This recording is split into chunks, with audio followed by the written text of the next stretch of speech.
जय गुरुदेव।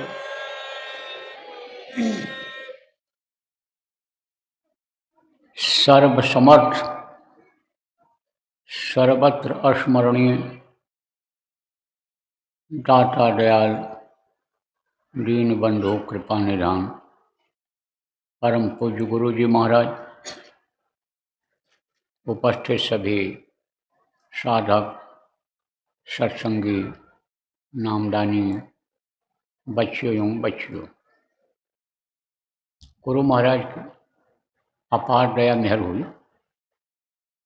और आज 12 अक्टूबर 2025 को मध्याह्न बेला में मध्य प्रदेश के ग्वालियर के इस स्थान पर सत्संग के माध्यम से आप लोगों के दर्शन का अवसर मिला। आप लोगों के ऊपर भी गुरु महाराज की दया हुई, प्रभु की अनुकंपा हुई कि आपको घर के नाना जंजाल से थोड़े समय के लिए निकाल कर यहाँ पर सत्संग सुनने के लिए लाए। यह सर आवत कठिनाई, सत्संगों में आना आजकल लोगों का बड़ा मुश्किल हो रहा है, क्योंकि सत्संग सुनने की आदत नहीं बनी है। बाकी तो प्रवचन होते रहते हैं, राम कथा भी लोग कहते रहते, सुनाते रहते, कृष्ण कथा भी सुनाते रहते हैं, महाभारत व अन्य वेद पुराण की बातें लोग बताते रहते हैं, लेकिन सत्य का संग जिससे हो वो बातें लोग नहीं बताते या बता नहीं पाते हैं। तो सत्य कौन है? जिसको वेद पाठी लोगों ने ब्रह्म कहा, ब्रह्मदर्शी जिसको कहते हैं, उन लोगों ने जिसको ब्रह्म कहा ब्रह्म सत्यम जगत मिथ्या, बोले केवल एक वही सत्य है और जगत ये झूठा है, जगत ये सब खत्म होने वाला है और ब्रह्म खत्म नहीं होता है। लेकिन संत जब आए तब उन्होंने कहा ये सब स्थान जो हैं ये महाप्रलय में खत्म होते हैं और सत्य वो है कि जो हमेशा रहता है, अजर है, अमर है, जिसको कुछ हो नहीं सकता है। सत्य वो है। सत्य किसको कहते हैं? जो असली चीज़ होती है वो काम आती है। तो जैसे जो सत्य बोलते हैं, सत्य हमेशा काम आती है और सत्य बोलने वाले पर लोग विश्वास करते हैं और सत्य बात हमेशा याद रहती है। झूठ कोई बोलता है तो झूठ का पोल खुल जाता है। क्यों? क्योंकि झूठ को आदमी भूल जाता है और सत्य बात को जल्दी नहीं बोलता है। तो सत्य यही है। क्या सत्य है? कि यह जगत मिथ्या है। संसार और संसार की चीज़ें ये अपने काम आने वाली नहीं हैं। कब? जब ये शरीर छूटेगा, जब सांस की पूंजी खत्म होगी और प्राण जो 10 प्रकार के हैं शरीर के अंदर, वो जब निकल जाएंगे, जीवात्मा निकल जाएगी, तब ये चीज़ें कोई काम नहीं आएंगी। ये काम आने वाली अगर हैं तो जब तक ये शरीर है तभी तक है, उसके बाद कोई चीज़ काम आने वाली नहीं है। तो आगे क्या काम आएगा? मरने के बाद क्या चीज़ काम आती है? यह चीज़ सत्संग में बताया जाता है। इसको संतों ने बताया है कि जो हमेशा आपके काम आवे, यहाँ जब तक जिंदा रहो तब तक काम आवे, और जब समय पूरा हो जाए, शरीर जब छूटने लग जाए, उस वक्त पर काम आवे और उसके बाद भी काम आवे। ऐसी चीज़ जो होती है वो सत्य है और सत्य जान लेने से, उसका पालन करने से, सत्य जिसको सत्पुरुष कहते हैं उनको याद करने से ही ये तकलीफ़ें प्रेमियों इस समय कलयुग में जाने वाली हैं। और नहीं तो देखो, घर घर बीमारी, घर घर लड़ाई झगड़ा, घर घर वैमनस्यता, ईर्ष्या द्वेष, ये देखो बढ़ता चला जा रहा है। चोरी ठगी, बेईमानी झूठ, ये देखो बढ़ता चला जा रहा है, हिंसा हत्या यह सब बढ़ता चला जा रहा है, सेवा भाव खत्म हो रहा है लोगों में से, परोपकार लोगों में से खत्म हो रहा है। और ये मनुष्य शरीर जो भगवान के भजन के लिए मिला, जिसको मानो मंदिर बताया है, जिसको फ़कीरों ने जिस्मानी मस्जिद बताया है, जिसको गुरु साहबानों ने गुरुद्वारा बताया है, स्पिरिचुअल मास्टर ने इसको टेम्पल ऑफ लिविंग गॉड बताया है, इससे इंसान न जानकारी में सत्संग न मिलने के कारण गुनाह गलती करता चला जाता है और उसकी सज़ा मिल जाती है। यहाँ तो सज़ा मिलती ही मिलती है। कोई चोरी डकैती करे, व्यभिचार करे, गलत काम करे तो सज़ा का विधान बना है, पकड़े जाओगे, जेल जाना पड़ेगा, मार पड़ेगी। ज़्यादा भारी गलती किया तो फांसी पर लटका दिए जाओगे, अकाल मृत्यु हो जाएगी। ऐसे ही भगवान का बनाया हुआ नियम है। तो आदमी को जब सत्संग नहीं मिलता है तो प्रकृति का जो नियम है, भगवान का नियम है, उसको वो तोड़ता जाता है और फिर उसकी सज़ा उसको शरीर छूटने के बाद मिलती है। फिर उसको नरकों में डाला जाता है, बड़ी मार पड़ती है नरकों में, काटे जाते, सड़ाए जाते, गलाए जाते हैं। लैट्रिन का नर्क अलग है, पेशाब का अलग है, मवाद का अलग है, कांटों का अलग है, तपते हुए घड़ों का अलग है, बहुत नर्क हैं। 42 प्रकार के छोटे बड़े मिला करके नर्क हैं। तो उन नरकों में कर्मों के अनुसार डाल दिया जाता है और 1-2 दिन रहना पड़ता है, बहुत दिन रहना पड़ता है, हजारों वर्ष का लाखों वर्ष तक रहना पड़ता है। और जब वो सज़ा पूरी हो जाती है, जैसे जेल में किसी को 10 साल की सज़ा दे दी गई, अब वो उसी में रहेगा, उससे बाहर नहीं जा सकता है। जेल का जो भी नियम है उसका पालन करना पड़ेगा, गलती करेगा तो मार पड़ेगी। तो जब सज़ा पूरी होती है तब उसको बाहर कर दिया जाता है। लेकिन कुछ ऐसे भी होते हैं कि जो जिला बदर होते हैं, अपने ज़िले में नहीं जा सकते हैं, सज़ा तो पूरी हुई लेकिन अपने ज़िले अपने घर नहीं जा सकते हैं, तो वो दूसरी जगह रहते हैं, दूसरी जगह उनको रखा जाता है। ऐसे ही नरकों से जब छुटकारा मिलता है तब ये जो आँखों से आप देखते हो कीड़े मकोड़े पतंगे, हर तरह के देखो कीड़े हैं, ये समझो कि बहुत तरह के पक्षी हैं, चिड़िया जिनको कहते हो, चिड़ियाघर में देखने जाते हो बहुत से लोग, हर तरह की बहुत तरह की चिड़ियों को, जानवरों को देखने के लिए जाते हो, इन्हीं सब योनियों में बंद कर दिए जाते हैं। अब उसमें सज़ा भोगते रहो, सांप गुजर बिच्छू बन करके डोलते रहो, जान बचाते रहो। जब वो सज़ा पूरी हो जाती है तब माँ के पेट में लटकाया जाता है 9 महीने के लिए। माँ का पेट क्या है? जेल खाने की तरह से ही है। बच्चा अगर चाहे तो माँ के पेट से बाहर निकल सकता है, नहीं निकल सकता जब तक समय नहीं आता है उसका। समय आता है तब निकलता है, नहीं तो बाकी बंद रहता है। अब माँ के पेट में रोशनी रहती है? नहीं रहती है, अंधेरा रहता है, अंधेरे में उल्टा लटका हुआ रहता है। राखन हारा राखिया जठर अग्नि के लाओ, जो रखने वाला है माँ के पेट में जैसा रखता है वैसा रहना पड़ता है, अग्नि में जलना पड़ता है। पेट में कोई चीज़ आप डालते हो, मुंह में डालते हो, पेट में जाता है तो उसको कौन पचाता है? अग्नि पचाती है। और हाजमा जब कमज़ोर हो जाता है तो वैद्य लोग कहते हैं अग्नि कमज़ोर हो गई, अब अग्नि तेज करने की दवा देता हूँ। तो बहुत तेज रहती है अग्नि कब? माँ के पेट में। और उम्र होती है, जब उम्र ढलने लगती है तब बच्चा पेट में नहीं पलता है, नहीं आता है।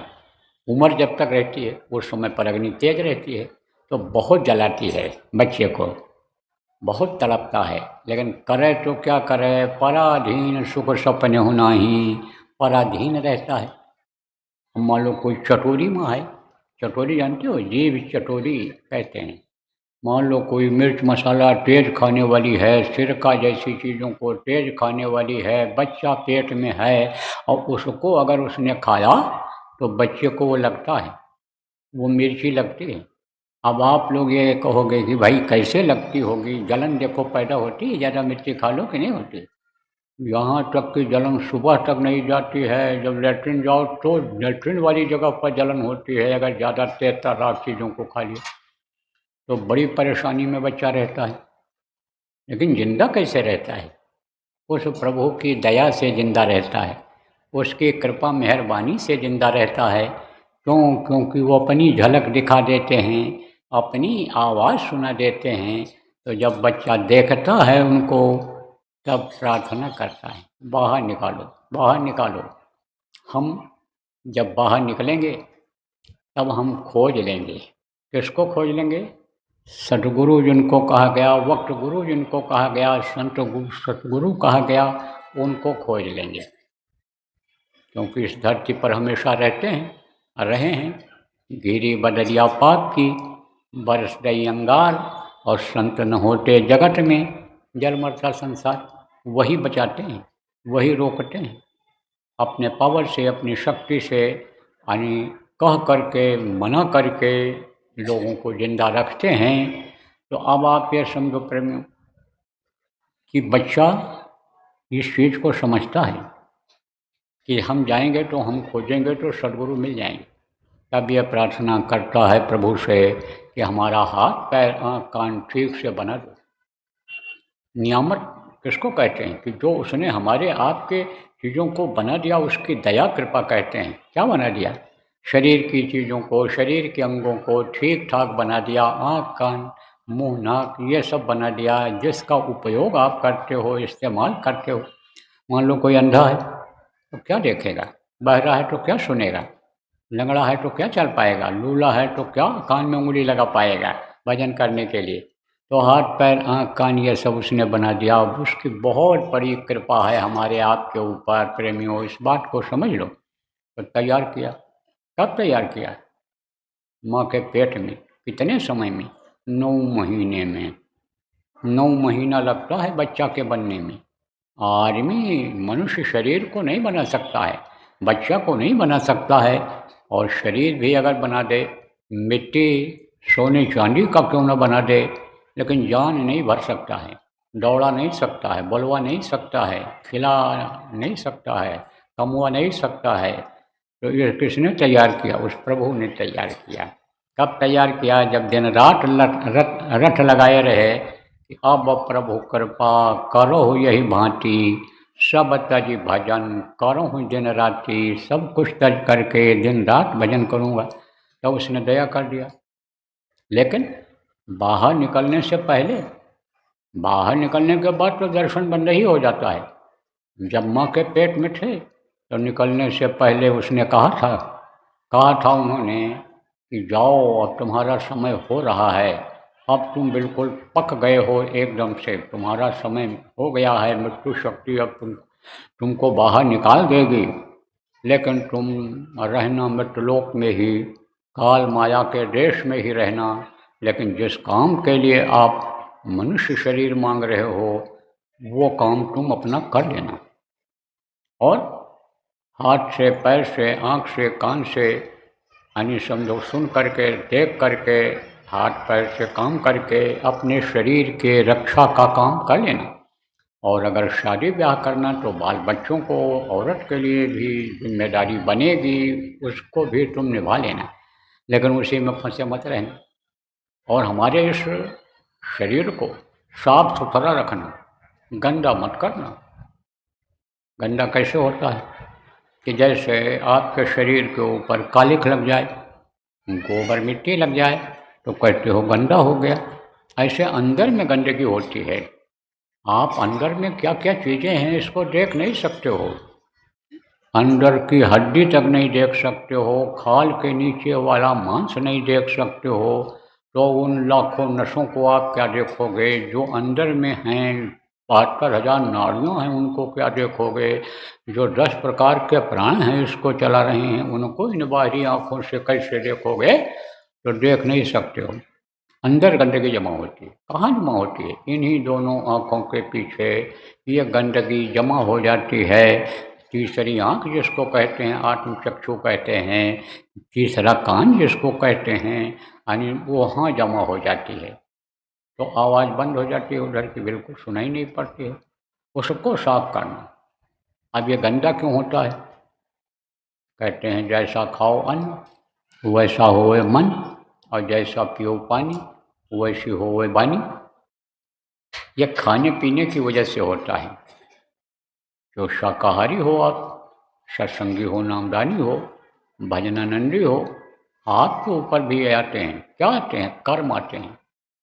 कोई मान लो मार करके लाया, काट करके लाया, लूट करके लाया और उसका अन्न आपने खाया तो वो आपकी गंदगी लगेगी, गंदगी जमा होगी। और जो मुर्गा भैंसा बकरा काट कर खा जाते हैं उनके ऊपर तो ज़्यादा पाप आते हैं और पापों का गंदगी लग जाता है, वही पर्दा मोटा हो जाता है। तो उसको साफ करना पड़ता है, तब वो प्रभु मनुष्य शरीर में दिखाई पड़ता है। तब देवी देवताओं का दर्शन इसी मनुष्य मंदिर में अंदर में होता है। अब आप ये समझो प्रेम कि सफाई होगी कैसे? जब साबुन मिलेगा और धुलाई करने वाला मिलेगा, बताएगा, जब सिखाएगा। तो कहा ना, गुरु धोबी शिष्य का पड़ा और साबुन सिरजनहार और सूरत शिला पर धोइए निकषय रंग अपार। जब सतगुरु जैसे धोबी मिलते हैं और वो साबुन देते हैं, उसको जब रगड़ा जाता है, सूरत शिला, सूरत मानी जीवात्मा जो इस शरीर को चलाती है, इन्हीं दोनों आँखों के बीच में बैठी हुई है, उस पर जब रगड़ा जाता है, साबुन लगाया जाता है रख कर के कपड़े को, तब निक्षय रंग अपार, बहुत तरह के रंग उसमें दिखाई पड़ते हैं। एकदम सफ़ेदी दिखाई पड़ती है, एकदम चमकीला रंग दिखाई पड़ता है। गुरु महाराज के शिष्य आप लोग इसमें हो।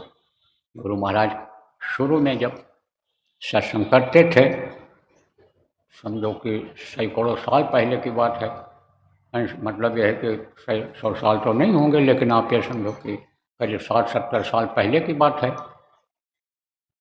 तो कहा करते थे कि मैं धोबी हूँ, मैं धोबी हूँ। अब उनकी बात को कोई क्या समझेगा? ज्यों संतों के बात बात में बात, क्यों संतों केले के पात पात में पात, और क्यों संतों के बात में बात। तो बड़ा प्रचार हुआ कि बाबा धोबी हैं। हम ही जब नामदान ले करके आए तब हमारे ही कुल खानदान के रिश्तेदार लोग कहने लग गए कि तुम ब्राह्मण के घर में पैदा हुए और तुमने धोबी को चेला बना लिया, धोबी के चेला बन गए तुम, उनको गुरु बना लिया। क्या तुमको कुल गुरु जो तुम्हारे माता पिता को, दादा दादी को नामदान मतलब मंत्र दिए थे, उनसे तुमसे वो नाराज थे क्या, उन्होंने नहीं दिया? ऐसा कहते थे। लेकिन गुरु महाराज ने फिर शंका का समाधान किया। कहा, मैं जात का कपड़ा धोने वाला धोबी नहीं, मैं मन चित्त बुद्धि अंतःकरण का धोने वाला धोबी हूँ। तो प्रेमियों, आपको हमको ये बताना है कि ऐसे धोबी मिल जाएं कि जो अंतरात्मा को साफ कर दें और सूरत यानी जीवात्मा के ऊपर यानी लगाने का गंदगी साफ करने वाला साबुन दे दें। तो साबुन क्या है? साबुन यही है नामदान प्रेमियों जो आपको मिला है, इसी को उस पर लगाना है तो अंदर की गंदगी साफ हो जाएगी। और जो उसने हुक्म दिया था शरीर को बाहर निकालने से पहले, माँ के पेट से बाहर निकालने के पहले, जिनको भगवान कहते हो, भगवान ने हुक्म दिया था, उसका पालन फिर आपके शरीर से हो पाएगा। और अगर नहीं करोगे और इस शरीर से आप खाने पीने और मौज मस्ती का ही काम करते रहोगे, इस यानी सुख के लिए, मौज मस्ती के लिए आप इस शरीर से पाप कमाओगे, तो फिर नरक और 84 में जाना पड़ेगा। 84 यही है आपका, कीड़ा मकोड़ा, सांप गोजर बिच्छू पशु पक्षी की योनि, ये पेड़ और पौधे, यही है 84 लाख योनियों में भटकना पड़ेगा, जाना पड़ेगा। तो प्रेमियों, ये बेशकीमती मनुष्य शरीर है, इसकी कोई कीमत नहीं लगा सकता है। कीमत तो आदमी उसी की लगाता है कि जिस चीज़ को वो बना लेता है उसकी कीमत लगाता है। जो कोई एक ही कपड़ा है, एक ही बर्तन है, एक ही घड़ी और अन्य चीज़ें हैं, इसको अन्य कंपनी वाले बनाते हैं। एक ही कंपनी नहीं रहती है, लेकिन अलग अलग उसका दाम रहता है। क्यों? क्योंकि उसकी सुंदरता रहती है, उसकी विशेषता रहती है। तब उसकी कीमत रहती है। लेकिन हीरा की कीमत का कोई अंदाज़ा रहता है? कोई अंदाज़ा नहीं रहता है। हीरा को तो लोग अपने अपने अकल बुद्धि और पहचान के अनुसार उसका दाम लगाते हैं। देखो, मध्य प्रदेश में पन्ना जिला है, वहाँ हीरा निकलता है। तो वो जो हीरा निकालने वाले हैं, वो जो मिट्टी छानती रहती हैं, औरतें आदमी छानते रहते हैं कि कहीं एक टुकड़ा कोई मिल जाए, तो उसको वो बहुत सस्ता बेच देते हैं। तो वहीं व्यापारी लगे रहते हैं, वो खरीद करके ले जाते हैं, पहचान रहती है उनको, और फिर वो वहाँ बड़े शहरों में ले जाते हैं, वहाँ बेचते हैं। उसकी कीमत यानी अपने देश में लगती है, फिर उसको विदेशी ले जाते हैं तो वो अपने हिसाब से उसकी कीमत लगाते हैं। तो जैसे हीरा बेशकीमती होता है, ऐसे यह मनुष्य शरीर बेशकीमती है। यह दोबारा फिर आपको मिलने वाला नहीं है। कोटि जन्म जब भटका खाया और तब यह नर्तन दुर्लभ पाया। करोड़ों जन्मों में भटकने के बाद तब यह मनुष्य शरीर मिला है।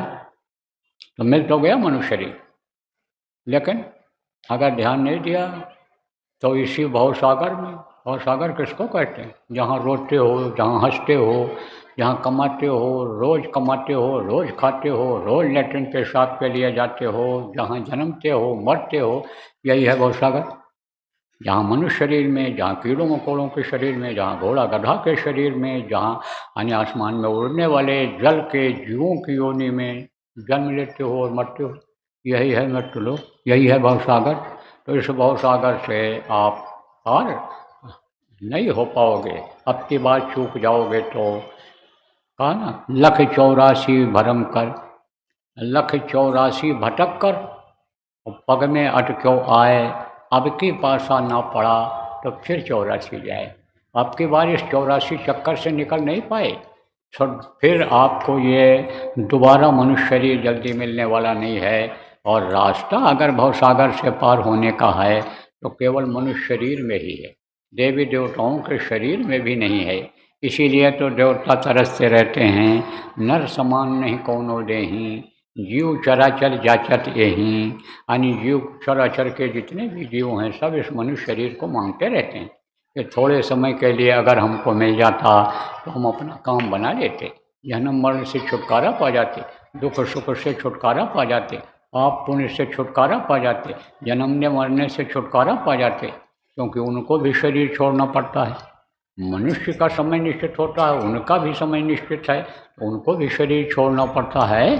तो वो उनका भी समझ लो जन्मना और मरना एक तरह से होता है। तो इससे छुटकारा कब मिलेगा? कि जब इस जीवात्मा को, जो परमात्मा की अंश जीवात्मा है, इसको परमात्मा तक पहुंचाओगे, उस प्रभु तक पहुंचाओगे, तब जन्म मरण से छुटकारा मिलेगा, तब मुक्ति और मोक्ष आत्मा को मिलेगा।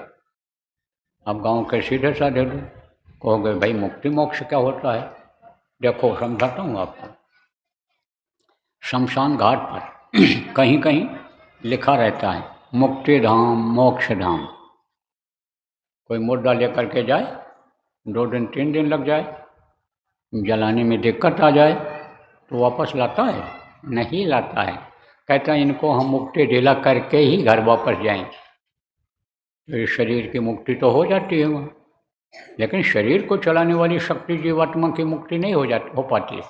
इसकी मुक्ति कब होगी? जब ये अपने वतन, अपने मालिक के पास पहुँचेगी। जहाँ का जीव तहाँ पहुँचा हुआ है। जहाँ से ये जीवात्मा उतर करके आई है, जब ये वहाँ पहुँचेगी तो अब यह रास्ता कौन बताएगा? रास्ता ऐसे गुरु बताएंगे कि 7वां गुरु सत शब्द लखावा, और जहाँ का जीव तहाँ पहुँचावा, शब्द भेदी गुरु जब मिलेंगे तब ये जीवात्मा वहाँ पहुँच पाएगी। क्योंकि ज़्यादातर लोग देखो वर्णात्मक नामों को ही बताते हैं और उन्हीं को लोग भगवान मान लेते हैं, लेकिन लिखन पढ़न और कहन में आया उसको वर्णात्मक गाया जो मुँह से बोलते हैं और लिखने पढ़ने में आता है वो वर्णात्मक नाम होता है। ध्वन्यात्मक नाम, शब्द भेदी नाम, जो शब्द का भेद बताते हैं, शब्द रूपी नाम को बताते हैं, उद्धार उससे होना है, कल्याण उससे होना है। ये जो मुँह से लेने वाला नाम है, इससे उद्धार कल्याण नहीं हो सकता है। नहीं, इससे क्या होगा? अगर वक्त के नाम को, समय के नाम को मुँह से बोलेंगे और वो देख लेंगे तो वो केवल दुनिया की चीज़ों को आप दे सकते हैं, मुसीबत तकलीफ़ में आपको आराम दिला सकते हैं, बीमारी लड़ाई झगड़े में तकलीफ़ दिला देते हैं वो नाम। लेकिन कहो कि पार कर दें इस जीवात्मा को भवसागर से, दोबारा ना आना पड़े, वो इसको लिंग शरीर छुड़वा दें, सूक्ष्म शरीर छुड़वा दें, कारण शरीर छुड़वा दें, ऐसा नहीं हो सकता है। तो आप लोग यहाँ पर इतने लोग आए हो और सब धार्मिक हो, धार्मिक न होते तो ना आ पाते, और सब संस्कारी हो, संस्कार आपके बने हैं, संस्कार पड़े हैं, तब आप यहाँ पर आ पाए हो। लेकिन जितने लोग यहाँ पर बैठे हुए हो, सब लोग एक नाम से ही भगवान को याद नहीं करते हो। याद तो करते हो भगवान को, भगवान का नाम लेते हो, लेकिन जिस घर में पैदा हुए, जिस समाज में जन्म लिया, गांव में जहाँ रहे, जो नाम वहाँ लोग जानते थे, पहले लेते थे, जपते थे, वही नाम आपको भी बताया और उन्हीं नामों को आप जपते हो। तो कहा केशव करोड़ नाम लाख नाम कृष्ण के, बहुत नाम हो गए, अपने अपने मन से लोगों ने नाम रख लिया। और जो भी महात्मा आए, महापुरुष आए, लोगों को बताए, समझाए, उनका जो नाम रहा वही नाम को लोग भगवान मान लिए। काम उन्होंने अच्छा किया, धर्म की स्थापना किया। जब राम भगवान ने, जो अत्याचार करता था, अनित करता था, पापी अन्य दुनिया को बनाना चाहता था रावण जैसा, उसको जब आज ने खत्म करने को, धर्म की स्थापना करने को था, तो राम भगवान आए थे।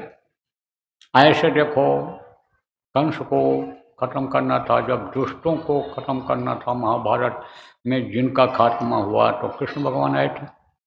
अब अच्छा काम किया उन्होंने और उपदेश दे करके गए, और उनके उपदेश को जो सुनते पढ़ते हैं और समझते हैं, वो उन्हीं को भगवान मान लेते हैं। लेकिन जो देहधारी होते हैं, मनुष्य शरीर में रहते हैं, वो परमात्मा नहीं हो सकते, भगवान होते हैं। भगवान किसको कहते हैं? जो भग से जन्म लेते हैं। भग किसको कहते हैं? शरीर के नीचे के जो ये सुराख हैं, उससे वो जन्म लेते हैं, तो उनको भगवान लोग कहते हैं, तो भगवान होते हैं। अब आप ये समझो प्रेमियों कि भगवान का नाम लेने से उद्धार नहीं होता है। किससे होगा? कोट नाम संसार में ताते मुक्ति न होए, और आदि नाम जो गुप्त जप, बेल्ला समझे कोई, जो आदि नाम को जपता है।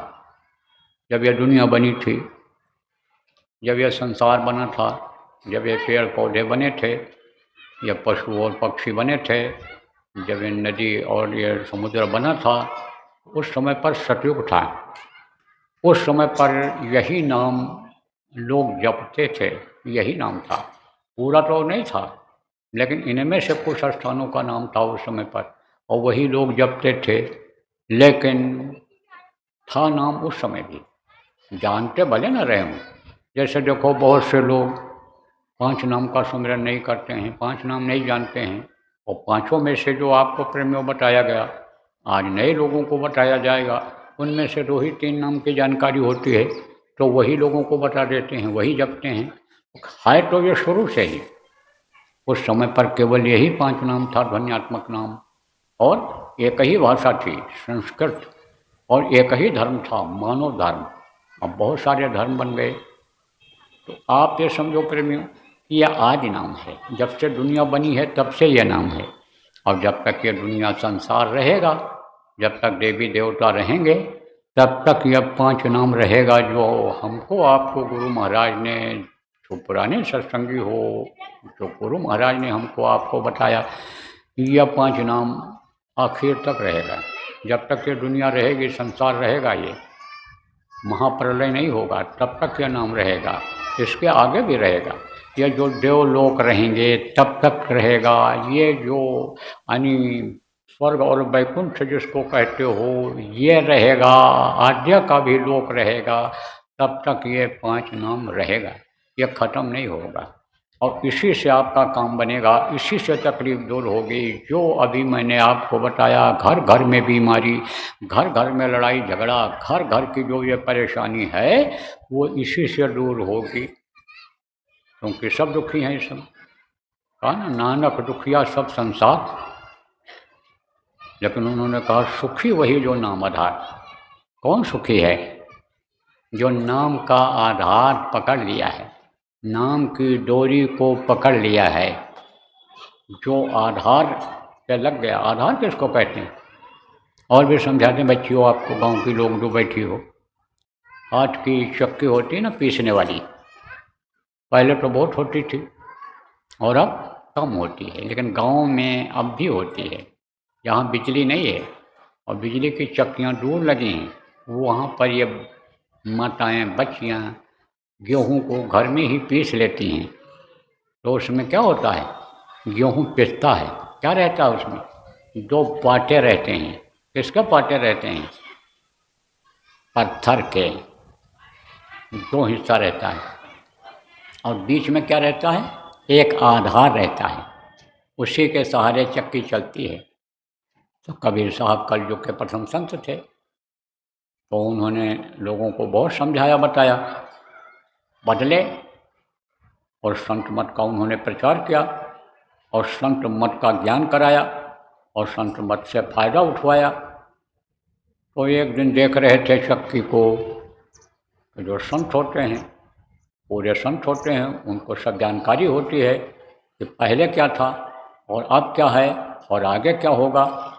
तब उन्होंने कहा, भाई ये दुनिया संसार ये परिवर्तनशील है, सतयुग जाता है, त्रेता आता है, त्रेता जाता है, आप समझो द्वापर आता है, द्वापर जाता है, कलयुग युग आता है। चारों युग ये बदलते रहते हैं, दिन और रात ये सब बदलते रहते हैं, कभी दिन कभी रात, कभी यानी आप समझो धूप कभी छाया, ये सब होता रहता है। तो उन्होंने देखा कि कलयुग में ही सतयुग आएगा। जो अपने गुरु महाराज प्रेमियों कहा करते थे कि कुछ समय के लिए कलयुग में ही सतयुग आएगा, और कलयुग जाना नहीं चाहेगा और सतयुग आना चाहेगा, तो दोनों में लड़ाई होगी, संघर्ष होगा, तो उस चक्की में जो पड़ेंगे वो पिस जाएंगे। तब उन्होंने दुखी भरी आवाज़ में कहा, चलती चक्की देखकर दिया कबीरा रोए, 2 पाटन के बीच में साबित बचा न कोए। उन्होंने कहा कि देखो इसमें सब पिसे जा रहे हैं, साबुत नहीं बच रहा है अनाज, जो ऊपर से डाला जाता है यह सब आटा बन कर के नीचे निकल रहा है। देखो गेहूँ तो भी कुछ दिन तक अगर रखे रहो संभाल के तो सड़न गलन नहीं आती है, बदबू उसमें नहीं आती है, लेकिन आटा ज़्यादा दिन नहीं चलता है। ऐसे पेट में कोई चीज़ आप बढ़िया से बढ़िया डालो, लेकिन बदबूदार सुबह निकालना ही पड़ेगा उसको। तो यही बात समझ लो आप। तब उन्होंने कहा, देखो 2 पाटों के बीच में लोग बहुत मरेंगे। तो कबीर साहब का लड़का था, लड़का तो गलत साथ पड़ गया। इसीलिए कहा जाता है कि अच्छे का साथ करो, बच्चों को अच्छे का साथ कराओ, बच्चियों को अच्छे का साथ कराओ, बराबर देख रेख रखो, संभाल करते रहो। लेकिन वो गलत बच्चों के साथ पड़ गया तो चोरी सीख गया। कहा ना, बूढ़ा वंश कबीर का उपजा पूत कमाल, और हरि का सुमिरन छोड़कर घर ले आया माल। इसका 2 अर्थ निकलता है, एक तो चोरी करके लाता और दूसरा ऐसा माल इकट्ठा करने लग जाता है जीव कि जो कोई काम ना आवे। इससे घर मकान, जमीन जायदाद, रुपया पैसा, हीरा मोती, ये कोई काम आने वाला है आखिरी वक्त पर? नहीं काम आने वाला है।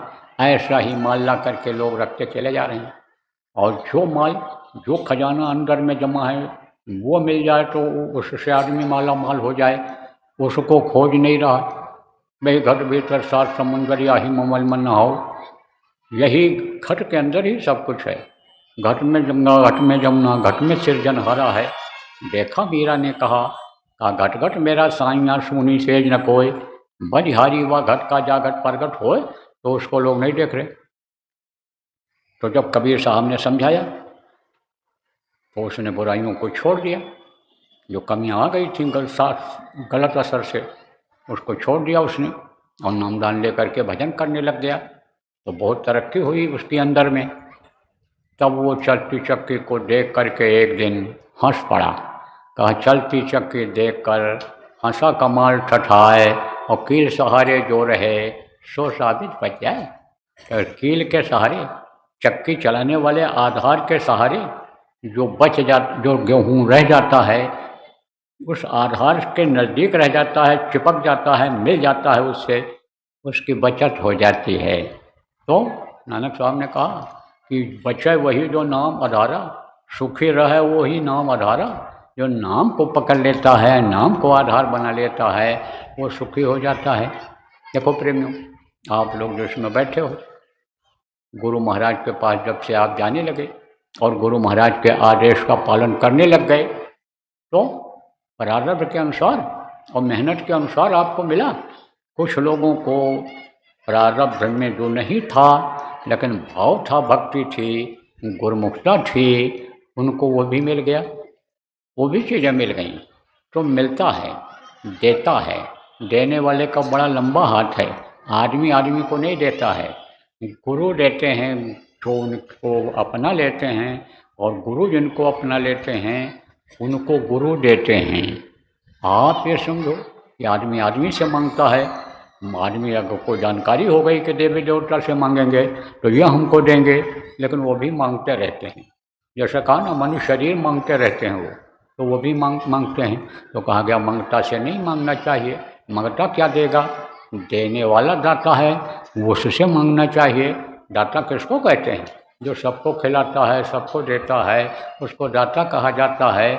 जैसे माँ के स्तन में बच्चा पैदा होने के पहले ही दूध जो भर देता है वो दाता है, वो दुनिया की चीज़ों को वो देता है।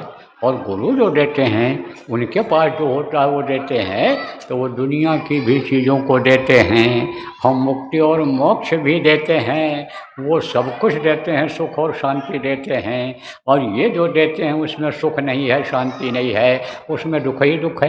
कैसे अभी बता दें। मान लो धन आपने मांगा और धन मिल गया आपको, अब एक दुकान से 4 दुकान हो गई, अब झंझट बढ़ गया है, एक गाड़ी से 10 गाड़ी हो गई, लड़ गई गाड़ी रात को, कहीं ड्राइवर नहीं है, तो कहीं माल चोरी हो गया, तो कहीं गाड़ी बिगड़ गई। तो परेशानी देते हैं ये चीज़ें, जिनको ये लोग देते हैं। और सदगुरु क्या देते हैं? ज़रूरत की चीज़ों को देते हैं इंसान के, और संतोष देते हैं। जब आवे संतोष धन, सब धन धूल समान। भजनानंदी के पास देखो ज़्यादा न धन होता है न संपत्ति होती है, उसकी इच्छा एक तो ख़त्म हो जाती है, संतोष उसको हो जाता है। गुरु उसको फंसाना नहीं चाहते हैं, लेकिन गुरु के पास इच्छा लेकर चले गए कि धन हो जाए, पद हो जाए, प्रतिष्ठा हो जाए, तो उसको दे देते हैं। तो आपको समझने की ज़रूरत है कि नाम का आधार आप लोग बनाओ, नाम की कमाई आप करो।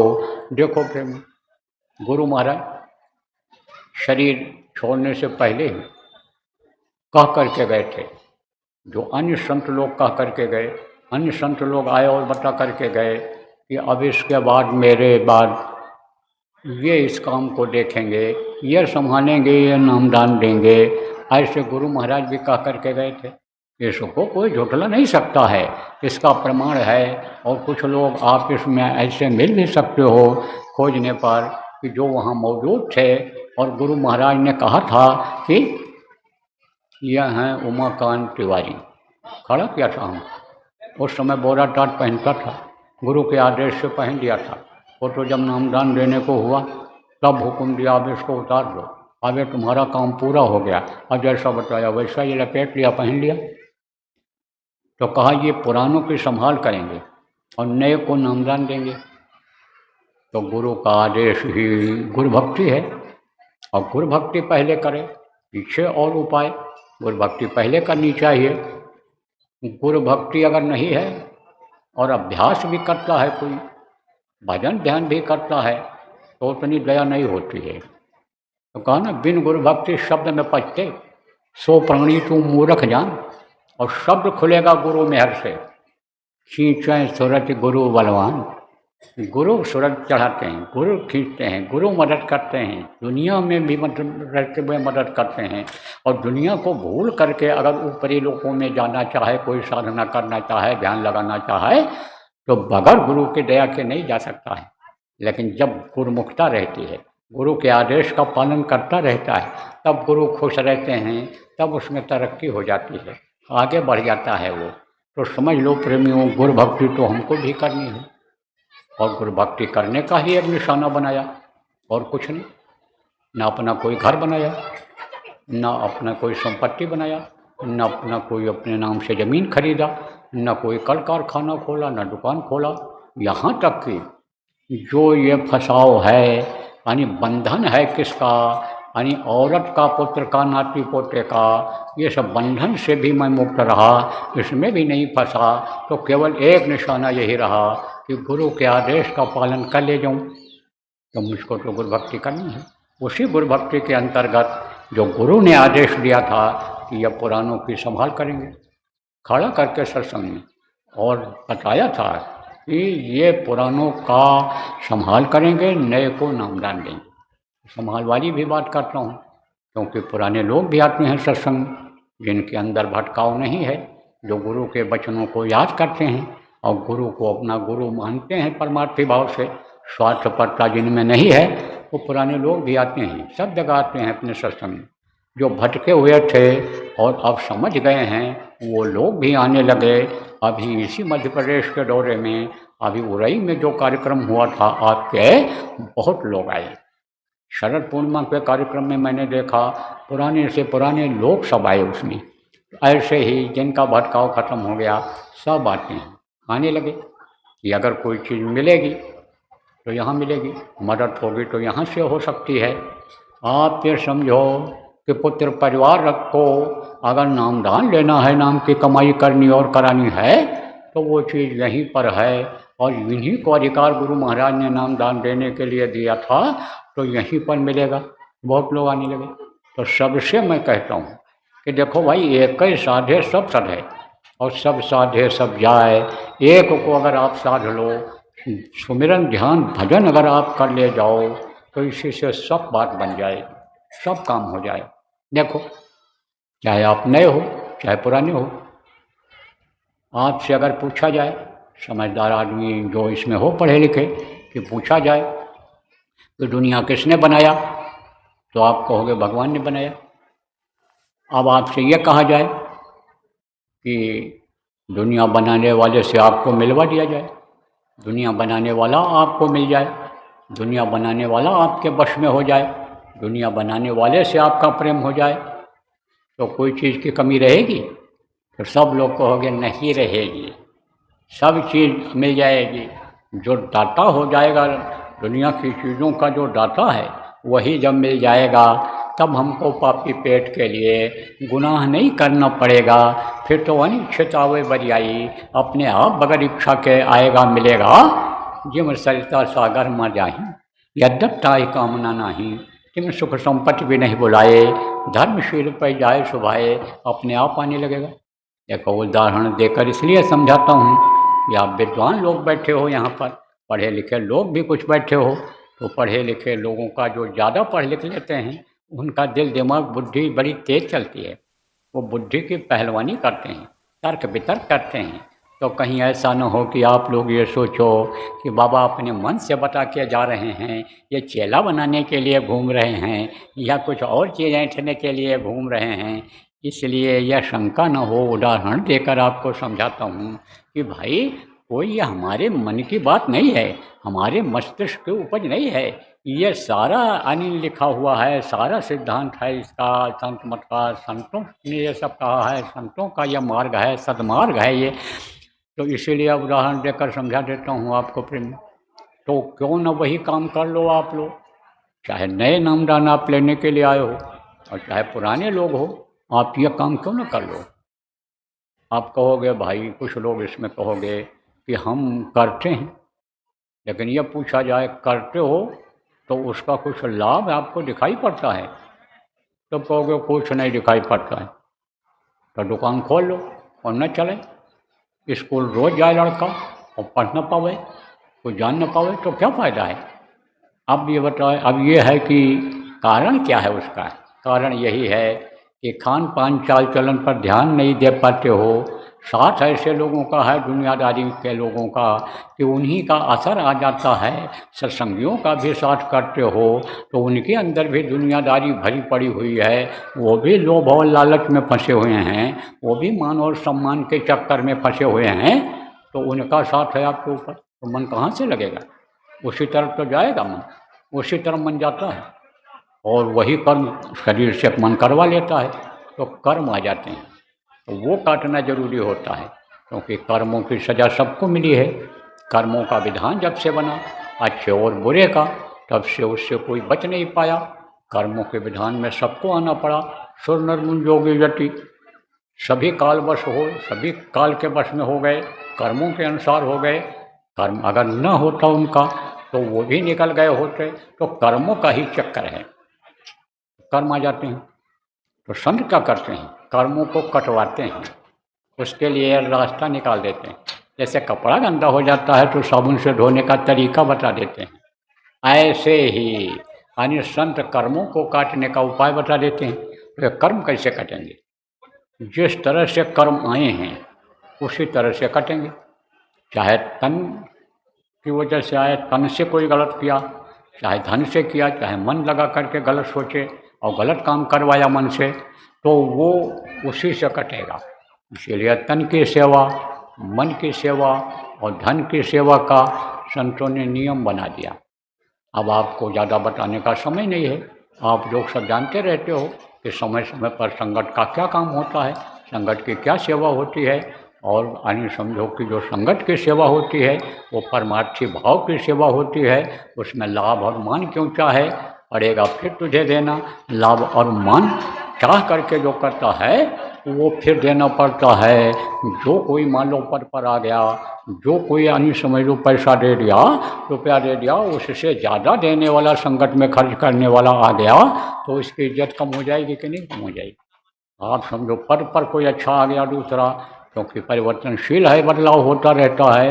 उम्र ऐसी हो गई कि जिसमें काम नहीं कर पाते हो, तो उस जगह पर दूसरा जब आया तो वो चला जाता है पद, तो सम्मान खत्म हो जाता है, कम हो जाता है।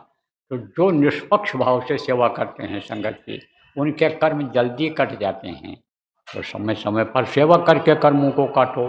दूसरी बात ये है कि घर में जब बैठ करके करते हो तो विघ्न बाधा आ जाती है। अगर आप ये समझो कि दिन में बैठोगे बाधा आएगी, खटपट होगा, और रात में जग नहीं पाते हो, देर से सोते हो, सुबह जग नहीं पाते 2 बजे 3 बजे, तो ये सब जो है बाधा डालती है। इसीलिए देखा गया कि भाई नामदानी बहुत हो गए, लेकिन भजन नहीं करते हैं, और नहीं करते हैं जब तो परेशानियाँ परेशान कर रही हैं, समस्याएं आती जा रही हैं। तब उसके लिए यह सोचा गया कि साधना शिविर लगाई जाए। गुरु महाराज भी लगवाते थे साधना शिविरें, बहुत लगी। आप जो पुराने लोग हो बैठे हो उसमें, और बराबर यह क्रम चलता चला रहा है, 6 महीने से ऊपर हो गया साधना शिविर लगाते हुए। अलग अलग साधना शिविरों का नाम भी रखा गया है। बहुत से लोगों की काम वासना कम हुई, क्रोध कम हो गया, लोभ मोह अहंकार कम हो गया, कुछ लोगों का खत्म भी हो गया, वही आ गया संतोष धन उनके अंदर में, तो फायदा भी बहुत हुआ। और इस लोक से ऊपर लोकों में आने जाने लगा। वो अनहद वेदवाणी आकाशवाणी जिसको कहते हैं, लोगों को सुनाई भी पड़ने लगती। कोई खबर नहीं रह जाती है, जब आवाज़ वो मिलने लग जाती है। बहिरा सुन सुन मस्त होता है, तन की सुध विसारी रे, जब मस्तानी आवाज़ बीन की सुनता है सपेरे की, तब जैसे सांप आ करके और एकदम नाचने लगता है, ऐसे भूल जाता है कि ये हमको पकड़ लेगा, ले जाएगा, मार डालेगा, क्या करेगा, जैसे भूल जाता है। ऐसे साधक लोग 53 घंटे 56 घंटे सब कुछ भूल करके और समझो कि लड़ रहे हैं। सब उसका इतिहास बन रहा है। बहुत से लोगों ने डायरियाँ लिखी हैं। आप लोगों में जिनकी साधना बनी होगी, साधना शिविर में सब में बैठे होंगे, आप लगातार मन को रोक करके समय दिया होगा, सबको कुछ न कुछ मिला होगा, आप लोगों ने भी लिखा होगा। तो अब आप ये समझो, अब अगर दिखाई पड़ेगा तो लिखते जाना, डायरी में लिखते जाना। अब भी साधना शिविर का क्रम चल रहा है। अब इस समय अखंड साधना शिविर 5 दिन की चल रही है। उसको जो लोग आप नहीं कर पाए हो, जगह जगह कर लेना, साधना शिविर लगा लेना। लेकिन देखो प्रेम, आप लोग ध्यान नहीं देते हो कोई बात का, और जिम्मेदार लोग इन बातों को सुनते नहीं हो, सत्संग में बैठते नहीं हो, अन्य कामों में लगे रहते हो, तो इनको फिर बता नहीं पाते हो। बातों को सुना करो, समझा करो, बताया करो। देखो पहले शुरुआत की गई, बीच में भी बताया गया, कई बार बताया गया कि साधना शिविर लगेगी। गांव में ही लगेगी, जहाँ जगह मिल जाए वहीं लगवा दो। लेकिन यह नियम रखो कि जो ये देवियाँ हैं, औरतें हैं, वो जब उजाला हो जाए, सूरज निकल जाए तब हमें, और सूरज डूबने से पहले पहले वो चली जाएं कि हम अंधेरा होने से पहले पहले घर पर पहुंच जाएंगे। ये गलती आप बच्चियों का डालती हो। वही कारण है कि या तो आपको किसी ने बताया नहीं, और या तो आप मनमानी करती हो। मनमाना नहीं चलता है। मन के कहे करो मत कोई, जो गुरु कहे करो तुम सोई, वो करना चाहिए, मन के कहने से नहीं करना चाहिए। तो ये सब नियम हैं इसके। पुराने लोग आप जो हो साधना शिविर लगवाने वाले हो, और जहाँ भी साधना शिविर लगवाओ सारे नियम उनको बता दो। सुमिरन करने का बताओ, ध्यान लगाने का बताओ, भजन करने का बताओ, हर तरह से समझाओ कि भाई ज़्यादा से ज़्यादा समय दो, नहीं ज़्यादा समय दे सकते हो, बंधन में ज़्यादा बंधे हुए हो तो बैठो 2 घंटा 3 घंटा, फिर चले जाओ घर का काम कर आओ, बच्चों को देख आओ, जानवरों को देख आओ, नौकरी कर आओ, दुकान खोल करके कुछ कमा के आओ, लेकिन ज़्यादा समय दो। तो सब चीज़ों को बताते रहा करो, और जहाँ जहाँ नहीं लगा है लगवा दो। अभी मुहूर्त है आपका। कब तक मुहूर्त है? दीपावली तक। दीपावली के अंदर लग जाए। नए जो नामदानी हैं वो भी बैठे, नयों में ज़्यादा उत्साह है और नए के ऊपर ज़्यादा दया हो रही, क्योंकि पुराने लोग थोड़ा घमंड में आ जाते हैं, हम पुराने हैं, हम पुराने हैं, उसी में भटकाव हो जाता है। जो अपने को नया समझता है वही आगे बढ़ जाता है, वही तरक्की कर जाता है। तो नए को भी बैठाओ और पुरानों को भी बैठाओ, आप लोग भी बैठो खुद। अब आप ये समझो प्रेमी कि एक काम अगर यही कर ले जाओगे जो पुरान नामदानी हो, तो इसी से आपका बहुत कुछ बनेगा। यह ऐसी दौलत है कि हर जगह काम आएगी, इसकी कोई कीमत नहीं लगा सकता है। और फिर वो दौलत आपको जब मिल जाएगी तो ये सारी दौलत पर आप धूल फेंक दोगे। इसको क्या समझोगे? इसको मिथ्या समझोगे, इसको कूड़ा करकट समझोगे। जरूरत भर का ही अपने आप मिलेगा। आप देखो, बात समझो, हम अगर ये इकट्ठा करें कि हम इसका खरीद करके लाएंगे, बनाएंगे, खाएंगे, खिलाएंगे, या हम कहीं जाएंगे तो इसकी हमको ज़रूरत पड़ेगी खाने पीने की, तो हमको क्या ज़रूरत है? इतने लोग जो बैठे हो, अभी किसी के यहाँ दरवाजे पर पहुँच जाएं तो खिलाओगे कि नहीं खिलाओगे? कपड़ा नहीं है तो पहना दोगे। आप ये समझो कि जो चीज़ की भाड़ा किराया आने जाने का जो भी है उसका इंतज़ाम कर दोगे कि नहीं कर दोगे? तब आदमी को जब कोई चीज़ मिल जाती है, कोई बात हो जाती है, आप जैसे प्रेमी जैसे हमको मिल गए, कोई फिक्र नहीं रह गई, ऐसे बड़ी चीज़ कोई मिल जाती है तो छोटी चीज़ों की इच्छा खत्म हो जाती है आदमी की। तो कहने का मतलब ये है कि जो गुरु महाराज कह करके गए उसको पुराने लोग आप याद करो और बताओ, वही काम कराओ। तरह तरह से लोग अभियान चला रहे हैं, लेकिन इस अभियान को, भजन ध्यान करने को जो असली मुद्दा बताया गुरु महाराज ने, उसका विरोध नहीं कर सकते हैं। लेकिन आप अगर किसी को देखोगे और उसके हिसाब से चलना चाहोगे तब आप कैसे भजन कर पाओगे, कैसे ध्यान कर पाओगे, कैसे लोगों को करा पाओगे, कैसे समझाओगे उनको, क्या समझाओगे उनको? इसलिए आप लोग इस काम में लगो और करो और कराओ। इसी से आपका सब काम बनेगा, उनका भी बन जाएगा, आपका भी बन जाएगा। करने वाले को भी फायदा, कराने वाले को भी, भजन कराने वाले को भी फायदा, जगह देने वाले को भी फायदा, व्यवस्था वहाँ की बना देने वाले को भी फायदा, सबको फायदा होगा। तो जहाँ जहाँ संभव हो, लग सके वहाँ वहाँ लगाओ, न लग सके साधना शिविर तो ये जो मुहूर्त है, मुहूर्त में अपने अपने घरों में ही करो, लेकिन ज़्यादा समय निकालो इसमें भजन ध्यान सुमिरन में। अब आप नए लोग आए हो क्योंकि ये प्रचार क्यों होंगे, और प्रचार करना भी चाहिए, बताना भी चाहिए। कोई अच्छी चीज़ कहीं मिल रही हो तो उसके बारे में बताना चाहिए, भाई चलो वहाँ मिल रहा है। तो आप बताए होंगे लोगों को, अभी आए हैं नामदान लेने के लिए, तो दूसरा आदेश जो गुरु महाराज ने दिया था, नामदान देंगे तो नामदान दूंगा। हालांकि नामदान देना ये कोई आसान काम नहीं है, बहुत बड़ा काम है। दुनिया का सबसे ख़राब काम हमको यही लगा, क्योंकि इसमें गंदगी धोनी पड़ती है, साफ़ करनी पड़ती है, और गंदगी ये बढ़ती चली जा रही है, और वो गंदगी के छींटे मेरे ऊपर भी पड़ते हैं। जैसे कोई धोबी कपड़ा धोता है और पटक पटक करके धोता है तो उसमें से जो छींटे होते हैं गंदगी के उसके ऊपर भी पड़ते हैं, गुरु महाराज के ऊपर भी पड़ते रहे। तभी तो आखिरी वक्त में बुढ़ापे में उनको भी तकलीफ़ झेलनी पड़ी थी कुछ दिन तक, तो इधर तकलीफ़ बहुत बढ़ गई मेरी। तो मैंने कहा कि बंद कर दें, लेकिन हमने कहा भाई गुरु महाराज की दया होगी तो तकलीफ़ भी जाएगी और गुरु महाराज की दया से ही उनके आदेश का पालन भी होगा। तो मैं निकल पड़ा। मैं कराहता रहता हूँ, बदन में दर्द हो गया, कहीं कुछ हो गया, मेहनत ज़्यादा जब पड़ती है, ज़्यादा चल फिर नहीं पाता हूँ, ज़्यादा काम नहीं कर पाता हूँ तो तकलीफ़ हो जाती है। लेकिन नामदान जब बंद किया बीच में कुछ दिन तक नहीं किया गया, भंडारे में भी नहीं हुआ था, तो बहुत से लोग लौट गए, लेकिन वो तड़पते रहे बेचारे, वो अनी समझो कि रो रो करके चले गए। तब जब ये देखा तब फिर नामदान गुरु की दया ले करके और देने लग गया। तो नामदान तो देना ही देना है, आपको भी देना है। और जब गुरु धरा शीश पर हाथ, सोच मन काहे को करे, जब गुरु ने आदेश दे दिया, शीश पर हाथ रख दिया और आज भी रखे हुए हैं, तब हमको भारी किस बात का डर, किस बात का बोझा नहीं संभाल पाऊंगा, वो संभालेंगे। तो आप जो नए लोग आए हो, आपको नामदान दूंगा, वो नाम बताऊंगा कि जिसके लिए मीरा ने कहा पायो रे मैंने नाम रतन धन पायो, जिसके लिए गोस्वामी जी ने कहा कलयुग केवल नाम आधारा, सुमिर सुमिर नर तुरह पारा, वो नाम बताऊंगा आपको। जिस नाम का सुमिरन करके मन और शत्रुपा ने आवाज़ सुन करके और हृष्ट पुष्ट तन भय सुहाए, मानो अभी बौनते आए, वो नाम आपको बताऊंगा। रसायन जिसको कहते हैं, रसायन किसको कहते हैं?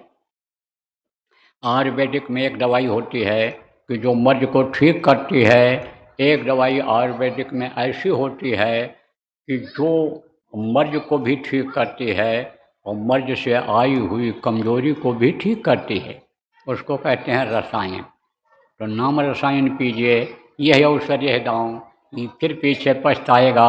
जब चला चली हो जाओ तो कहा गया नाम रसायन को पीना चाहिए, नाम रसायन का स्वाद लेना चाहिए, आनंद लेना चाहिए। तो यह है नाम रसायन जो बताऊंगा आपको। 5 नाम है।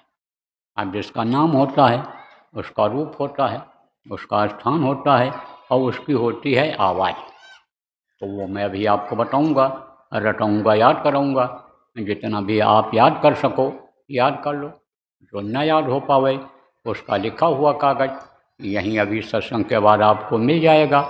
आप अपना टेलीफोन नंबर उनको लिखा देना और उनका नंबर ले लेना, एक दूसरे से बात करते रहना और कागज़ को लेकर के नाम रूप स्थान आवाज़ को आप याद कर लेना। मान लो कागज़ ना मिल पावे तो पुराने लोगों से पूछ करके लिख लेना, और जब याद हो जाए तब कागज़ को फाड़ करके कहीं सुनसान जगह पर फेंक देना। इन नामों को किसी को भी आप बताना नहीं, और रट लो, इस चीज़ को याद कर लो। अगर आप इन नामों को बता दोगे तो उसका कोई फ़ायदा नहीं होगा, और अगर ये नाराज़ हो गए, कोई नुकसान हो जाए तो नुकसान का काम आप मत करना। अब कहोगे बाबा आप बताओगे तो फ़ायदा होगा, हम बताएंगे तो क्यों नहीं होगा, ये भी बता दें। देखो, जिसको अधिकार होता है उसकी ज़बान से सुनना जरूरी होता है। जिसको महापुरुष अधिकार दे करके जाते हैं उसके मुंह से सुनना जरूरी होता है। उसी में पावर होती है, उसी में शक्ति होती है, उसी में ताकत होती है। देखो, बिजली के तार हैं, अगर वो पावर हाउस से नहीं जुड़ा है तो उसमें करंट नहीं रहेगा। तार एक जैसा है, चाहे बाहर रबर लगा हुआ हो और चाहे अंदर का तार हो, पीतल का हो, तांबे का हो, चांदी का हो, किसी भी चीज़ का हो, तार एक जैसा है, लेकिन करंट वहाँ से आता है। तो पावर होती है, शक्ति होती है। जैसे कहा ना, गुरु गुरु एक पावर होती है, शक्ति होती है, हड्डी मांस के शरीर का नाम नहीं होता है। तो इसी तरह से पावर जिसको होता है नामदान देने का, उसके मुंह से सुनना जरूरी होता है। अब और समझा दें आपको, क्लियर कर दें। जैसे किसी दफ्तर में आप चले जाओ, किसी भी दफ्तर में चले जाओ, आपके ग्वालियर में बहुत दफ्तर हैं, तो वहाँ बाबू लोग बैठे होंगे, चपरासी होगा और एक कोई साहब होगा। अब आप जाओ वहाँ और किसी बाबू से कहो, क्लार्क से या चपरासी से, प्यून से, कि साहब को थप्पड़ मारो, मारेगा? नहीं मारेगा। और साहब ने अगर कह दिया कि इसको थप्पड़ मारो तो चटाचट पड़ेगा गाल के ऊपर। जो बात आपने कही वही बात साहब ने कह दिया, जबान वही है, बात वही है, लेकिन उन्हीं की बात में कीमत थी, पावर था, इसलिए उन कर्मचारियों ने आपको मारा, और आपने कहा तो आपकी पावर नहीं थी। जबान ऐसे उनके मुँह से एक बार सुनना जरूरी होता है, जिनको मौजूदा यानी समझो वक्त के जो रहे हैं वो सदगुरु यानी आदेश देकर जाते हैं। तो आप किसी को भी मत बताना और लिख कर भी मत देना और रिकॉर्ड करके भी आप मत सुनाना। अब आपको बताऊं मैं 3 चीज़। सुमिरन, सुमिरन किसको कहते हैं? माला जपने को सुमिरन कहते हैं। दूसरा है ध्यान, आँख से देखने को ध्यान कहते हैं और कान से सुनने को भजन कहते हैं। सुमिरन, ध्यान और भजन, 3 चीज़ें। अभी आपको ध्यान लगाना बताऊंगा, अभी आपको भजन करना बताऊंगा। तो जब आप भजन करने लगोगे तो भागने लगोगे। कहाँ से? घर छोड़ के, यहाँ बैठ करके इस दुनिया से भगोगे। किधर जाओगे? ऊपर की तरफ जाओगे। लेकिन वो भगना ऐसा नहीं है कि एक बार भग गए तो फिर वापस ना हो। एक मरना होता है और एक रोज़ मरना जीना होता है। एक मरो जो मुर्दा हो गया शरीर, जीवात्मा निकल गई, ऊपरी लोकों में घूम रही है, तो इसमें कोई समझ लो हलचल नहीं होगी, एकदम से ऐसे बैठे रहो, लेटे रहो। लेकिन लौट करके आती है ध्यान लगाने में, भजन करने में भी खिंचाव नीचे की तरफ लगा रहता है, क्योंकि ये प्राण होते हैं 5 प्रकार के प्राण, ये नीचे की तरफ होते हैं, ये खींच लाते हैं। और एक मरना होता है कि जिसमें ये सारे प्राण ऊपर चल जाते, निकल जाते, जीवात्मा अपने स्थान से खिसक जाती है ऊपर की तरफ, और इसमें ध्यान में नहीं खिसकती है, तो मरना और जीना जैसे होता है ऐसे उसमें भी होता है। तो अब आपको बताऊंगा फिर मैं कि आपका खिंचाव होगा, ऊपर जाओगे आओगे, तब आपको बहुत अच्छी अच्छी चीज़ें दिखाई पड़ेंगी, ऊपरी लोगों की सुंदर चीज़ें, कीमती चीज़ें दिखाई पड़ेंगी। वहाँ का भोजन, जहाँ का जो भोजन है वो जब खाओगे मन प्रसन्न हो जाएगा, तृप्ति हो जाएगी। फिर देखो भजनानंद जी की कुछ खाने की इच्छा रह जाती है, इच्छा ही खत्म हो जाती है। इधर का भोजन और उधर के भोजन में जमीन आसमान का अंतर है। तब लोगों को बताने लगोगे, जब देखोगे, सुनोगे, खाओगे, सूंघोगे कि खुशबू की ही लहरें चल रही हैं, तब जब वो आप सूंघोगे, सुनोगे, समझोगे, देखोगे तो बताने लगोगे। तो बताना मत किसी को। अगर आप बता दोगे तो तुरंत बंद हो जाएगा, फिर वो चीज़ जल्दी मिलेगी नहीं। बहुत रोती थी मीरा जब दर्शन होना बंद हो जाता था। रात बिना मोहिनी न आवे, भावे अन्न न पानी। पागलों की तरह गलियों में रात को घूमती थी, कहती थी कोई सतगुरु बैठ मिल जाए जो हमारी पीड़ा दर्द को दूर कर दे, ऐसा कहती थी। और जब देख लेती थी, देखती थी, आनंद लेती थी, तब पग घुंघरू बांध मीरा नाचने लगते थे मारे खुशी के। तो आप बताना मत किसी को, खुश हो जाओगे हमको मालूम है, तो बताने लगो कि ऐसा ऐसा है, ऐसा है। तो आप ये समझो बताना मत किसी को, हजम करना, वो आपकी अंदर की दौलत है। और नहीं तो इसके लुटेरे बहुत मिल जाएंगे आपको, इस धन को भी लूट लेते हैं। अरे मरने के बाद भी यमराज के रूट लूटने की कोशिश करते हैं कि हमको भी मुक्ति मोक्ष मिल जाए इससे। जो यमराज के यानी कि जो खाली कराने के लिए आते हैं, उसके पास जो धन होता है, कुछ होता है आत्मधन, अच्छा धन, तो उसको भी परेशान करते हैं, ठीक है, छीनने की कोशिश करते हैं। ऐसे ही इस धन के बहुत लुटेरे हैं, इसलिए बताना मत किसी को आप। अभी चीज आप 3 चीज़ और समझो। 3 आँख, 3 कान और 3 नाक। 2 आँखें ये बाहर हैं, इससे बाहर की चीज़ दिखाई पड़ती है, और एक आँख जीवात्मा में है, उससे ऊपरी लोगों की चीज़ें दिखाई पड़ती हैं। 2 कान ये बाहर हैं, इससे बाहर की आवाज़ सुनाई पड़ती है, और एक कान जीवात्मा में है, उससे ऊपरी लोगों की चीज़ें सुनाई पड़ती हैं, ऊपरी लोग की आवाज़ सुनाई पड़ती है। तो आप ये समझो कि 3 आँख, 3 कान और 3 नाक। तो कहोगे ये कैसे? देखो, ये एक सुराख है, ये दाहिनी तरफ है, और ये के बाईं तरफ है। यह है नाक, यह शरीर का मुख्य अंग है। अभी नाक को बंद कर लो, इसे मुंह को बंद कर लो, तो क्या होगा? राम नाम सत्य हो जाएगा। फिर तो लोग कहेंगे ले जाओ इनको जलाओ, नहीं तो मिट्टी खराब हो जाएगी। इसी हीरा जैसी की काया को लोग मिट्टी कहने लगेंगे। तो कोई नाक को मुँह दबाना मत देर तक, नहीं तो दम घुट जाएगा और सांस निकल जाएगा, प्राण निकल जाएंगे। मुंह और आँख बंद किया रहोगे तो नीचे के रास्ते से निकल जाते हैं ये, तो सुराख हैं, तो आत्महत्या मान लिया जाएगा। तो आत्महत्या, जीव हत्या, मानव हत्या बहुत बड़ा पाप है, इसलिए पाप कर्म मत करना। ये तो उदाहरण देकर आपको समझा रहा हूँ कि ऐसा हो जाता है। तो ये नाक का काम क्या है? ये अच्छी हवा को लेकर के और प्राणों को अंदर देता है। 10 प्रकार के प्राण हैं और वो जगह जगह पर हैं इसमें, और उनका काम अलग अलग है। ये सब प्रसंगों में बताया गया है। जब उज्जैन आए हो आप लोग और 3-4 दिन तक का सत्संग लगातार हुआ है कार्यक्रमों के टाइम पर, तब आपको सब बताया गया है। आज बताने का समय नहीं है। शरीर की सारी रचना बताई गई है, इसका काम भी बताया गया है, कैसे ये करते हैं, कुछ का क्या काम है। तो समझो प्राणों को हवा देते हैं और अंदर की जो गर्म हवा है, गंदी हवा है, उसी समय पर दूसरे नाक का सुराख बाहर निकालता है। एक समय पर एक नाक से अच्छी हवा निकलती है, यानी अच्छी हवा अंदर जाती है, और दूसरे नाक से गर्म हवा उसी समय पर निकलती है। ये बदलते रहते हैं। कभी बाएं नाक से ऐसे देखोगे तो कभी बाएं नाक से गर्म हवा निकलेगी, तो कभी दाहिने से निकलेगी। बदलते समय ये दोनों काम करते हैं, दोनों नाक ये दोनों काम करते हैं बदलते समय।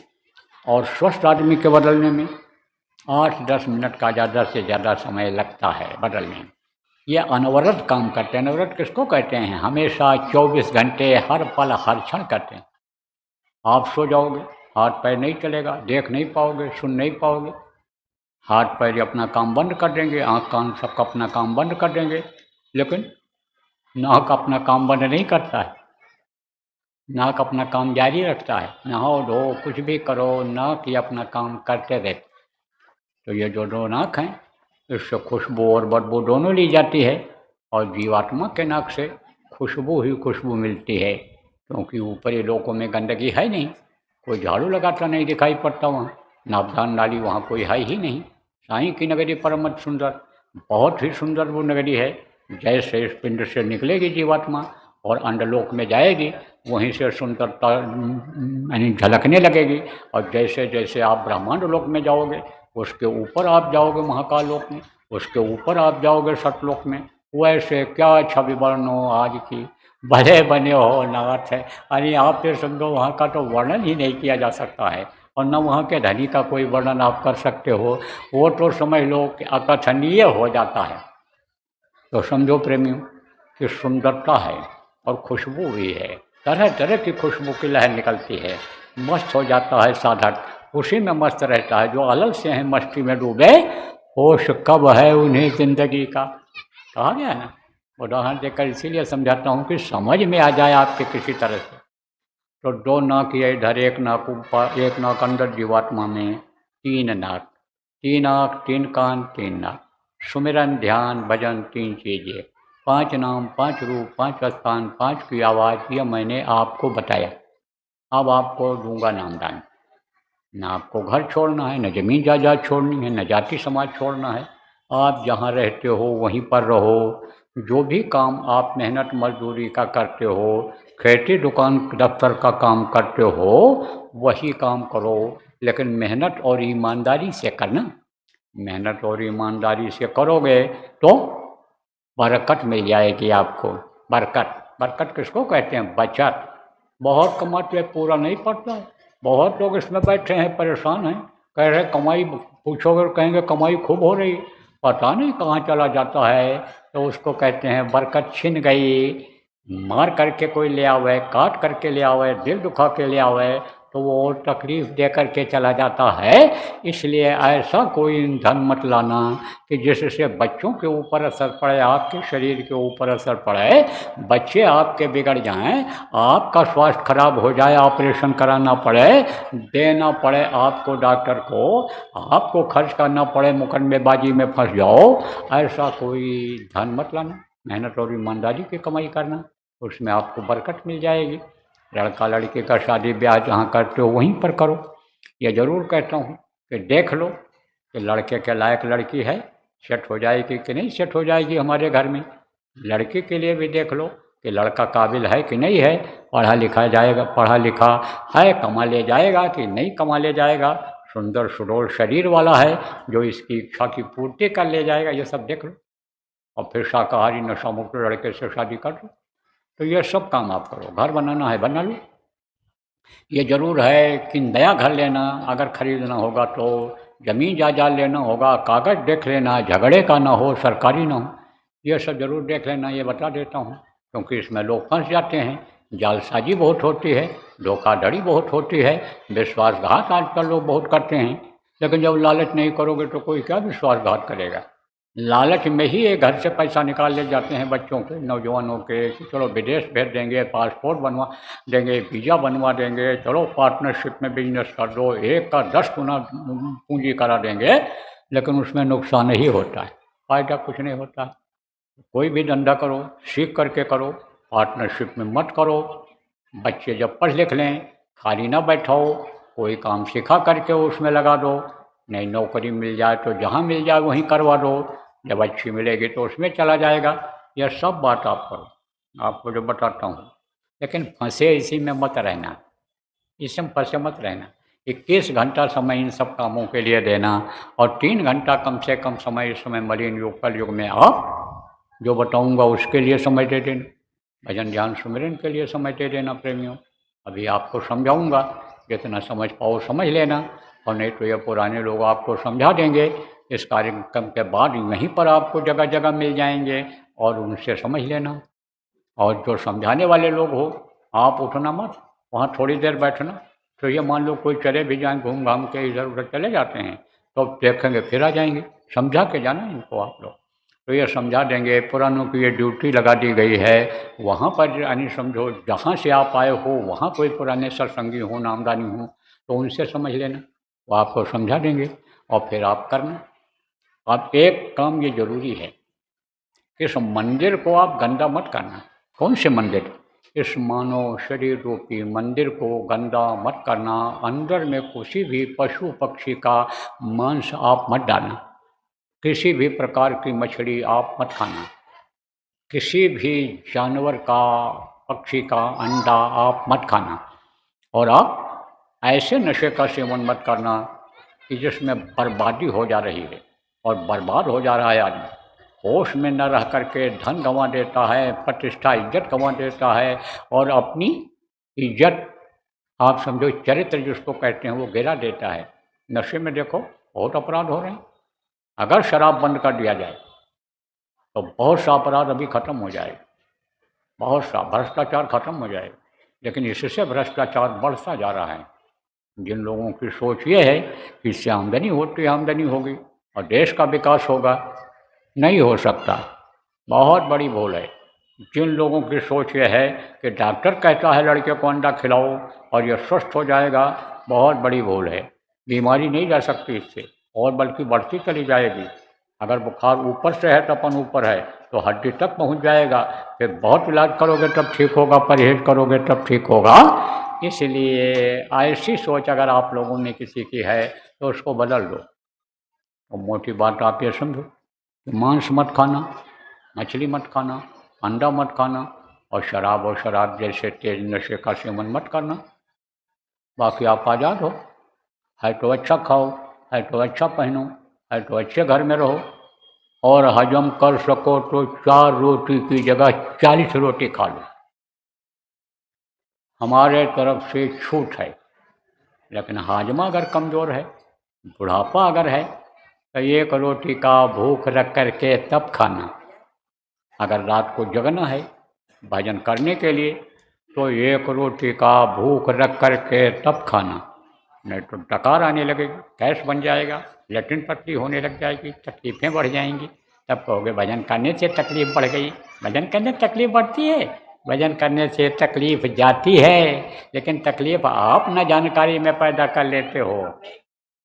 तो कहा गया है ना, कम खाओ गम खाओ तो परेशानियों से बचे रहोगे, तो आप कम खाना। भजन आनंदी कम खाएंगे और बुढ़े लोग कम खाएंगे या जवानी में ही जिनका हाजमा कमज़ोर हो गया रोग के कारण, वो लोग कम खाना, जिससे आराम से हजम हो जाए। तो आपको देता हूँ नामदान, जो जो नाम मैं बोलूँगा आप तो बोलना, और जब मैं बोलना बंद कर दूँगा तो आप भी बोलना बंद कर देना, और फिर आपको समझाऊँगा। बैठो, मारो पलटी, उठ जाना और हाथ मुँह धो करके, कपड़ा डाल करके ऊपर से कान में उंगली लगा करके बैठ जाना भजन के लिए, सुनने की कोशिश करना। देखो कितना आनंद आता है।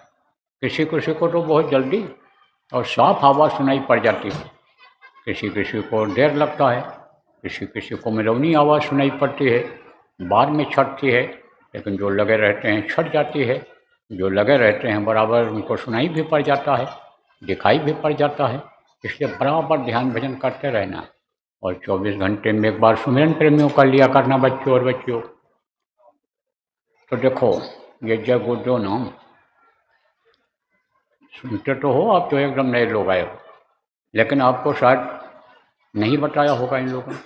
अब मैं बता देता हूँ कि यह भगवान का नाम है, प्रभु का नाम है। जैसे त्रेता में राम नाम में शक्ति थी, द्वापर में कृष्ण नाम में शक्ति थी, जैसे सतराम नाम में शक्ति थी, कबीर साहब के समय में आप समझो राधा स्वामी में शक्ति थी, वाहिगुरु में शक्ति थी। जब नानक जय गुरुदेव नाम को हमारे गुरु महाराज ने जगाया, वो तो चले गए इस दुनिया संसार से, लेकिन जय गुरुदेव नाम में आज भी शक्ति है, पावर है। आजमाइश करके देख लेना, पुराने लोग बहुत आजमाइश किए हैं, नहीं पुरानों से पूछ लेना कि आपको फ़ायदा हुआ जय गुरुदेव बोलने से कि नहीं हुआ, तो ये खुद बता देंगे। लेकिन जो तकलीफ़ें इस समय हैं परिवार वालों की, वो कैसे दूर होंगी? आपके तो भजन से दूर हो जाएगी, ध्यान सुमिरन से दूर होगी, उनकी कैसे दूर होगी? बहुत से लोगों को जय गुरुदेव नाम ध्वनि बोलने से फ़ायदा हुआ है। तो 1 घंटा सुबह और शाम पूरे परिवार को इकट्ठा करके जय गुरुदेव नाम की ध्वनि बोलना रहेगा। मैं अभी एक प्रार्थना बोलूँगा और उसके बाद ध्वनि बोलूँगा, उसी तरह से ध्वनि बोलना रहेगा। तो धीरे धीरे तकलीफ़ें जाती हुई आपकी दिखाई पड़ेंगी। समय समय पर नाम जगाते रहे हैं महापुरुष, चले गए हैं तो भी शक्ति रही है। जब तक दूसरा कोई नाम नहीं जगाया जाता है तब तक उस नाम में शक्ति ताकत रहती है। अभी जगाने की ज़रूरत नहीं है, आज जब आदेश होगा तभी ये हो पाएगा दूसरा नाम, नहीं बाकी ये जय गुरुदेव नाम ही अभी चलेगा। बराबर बोलते रहना, चलते फिरते उठते बैठते भी आप बोल सकते हो। तो बोलो जय गुरुदेव। अब होगी एक प्रार्थना और उसके बाद में नाम ध्वनि बोल करके इस कार्यक्रम का हो जाएगा समापन। और फिर मैं यहाँ से जाऊँगा आपके मुरैना, कल 11 बजे से मुरैना में कार्यक्रम करके, और कल ही फिर चला जाऊँगा भिंड। भिंड में परसों 11 बजे से करके और फिर उधर उत्तर प्रदेश में प्रवेश कर जाऊँगा। फिर बाह आगरा जिला में तो पड़ता है, वहाँ पर कार्यक्रम करूँगा, और उसके बाद में वहाँ से उधर राजस्थान होते हुए उधर भी मांग है, देख लेंगे, समय रहेगा, परिस्थिति अनुकूल रहेगी, गुरु महाराज की दया रहेगी तो इसी क्रम में उनका भी हो जाएगा। और उसके बाद जाऊंगा मैं बावल, जहाँ गुरु महाराज का मंदिर बन रहा है, वहाँ पर अपना आश्रम भी है। तो अब की बार दीपावली का कार्यक्रम वहीं पर होगा। हर साल उज्जैन में होता था, इसलिए जो लोग उज्जैन जाते थे आप दीपावली में, अब की बार आपको बावल आना रहेगा। रेवाड़ी जिला में यह है, कसौला चौक के पास हाईवे पर, वहाँ पर आना रहेगा। वहाँ पर दीपावली का कार्यक्रम होगा। नए लोग भी जो आप आना चाहते हो, पुराने लोग जो आना चाहते हो, आप यहाँ के जिम्मेदारों को लिखा दो और ये वहाँ आपके पहले से पहुँच करके व्यवस्था बनवा दें। तो आप नाम लिखा सकते हो, जहाँ भी लिखा सकते हो। यहीं कोई दफ्तर इनका बना होगा, नहीं बना होगा तो एक आदमी जिम्मेदार कोई बैठ जाओ, नाम इनका लिख लो और फिर वहाँ खबर करो, ताकि वहाँ पर पानी पेशाब की व्यवस्था हो जाए। और उस व्यवस्था को करवाने के लिए आप तो जिम्मेदार सेवादार वहाँ पहुँच जाओ। तो वहाँ कार्यक्रम करके, और नेपाल में बहुत दिनों से मांग है, बहुत प्रेमी उधर हो गए हैं, तो नेपाल जाने का विचार है।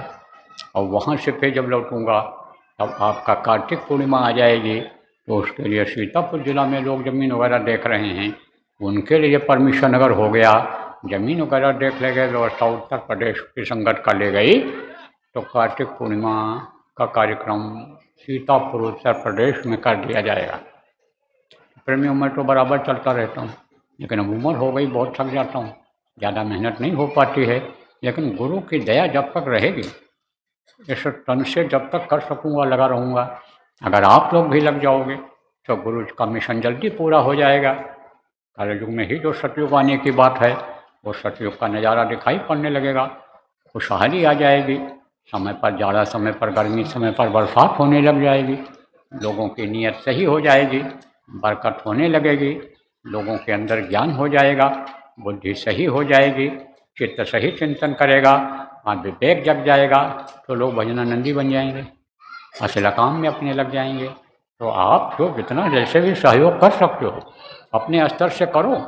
किसको देखो, व्यक्ति को मत देखो, व्यक्ति के स्वार्थ को मत देखो, आप गुरु को देखो और गुरु की बातों को समझो और उनके मिशन को पूरा करने में आप सब लोग लगो, तभी आपका नाम रहेगा, तभी आपकी कीर्ति होगी, तभी आपको लोग सराहेंगे, तभी आपकी पूजा होगी।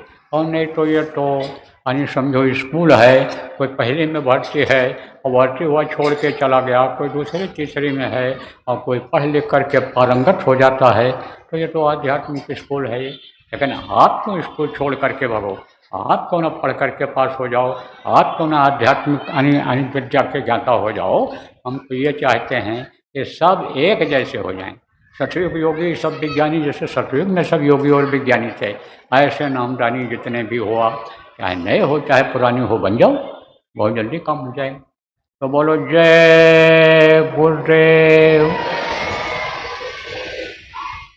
जय गुरुदेव। हर के नजर करो मेरी ओर में,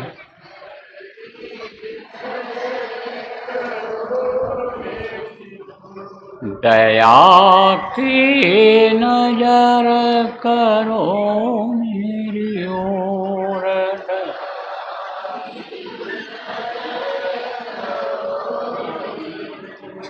निश दिन तुम्हें निहारूं सतगुरु निश,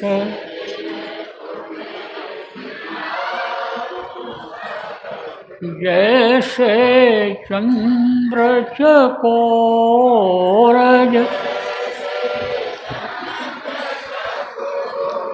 दया के नजर करो मेरी ओर।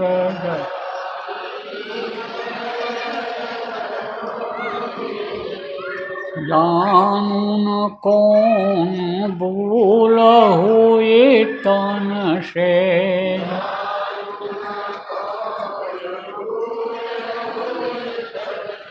लियो हमसे मुख मोड़, दया के नजर करो मेरी ओर।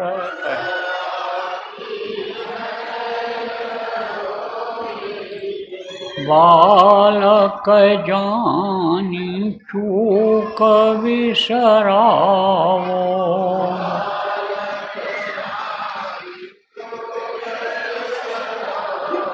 आया शरण अब मैं तोर,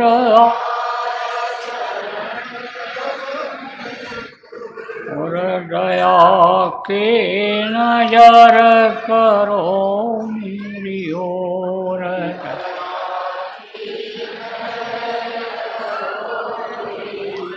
सदा दयालु स्वभाव तुम्हारा,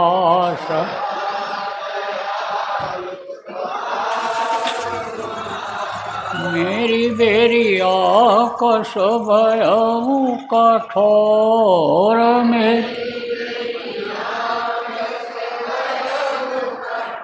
और दया के नजर करो मेरी ओर।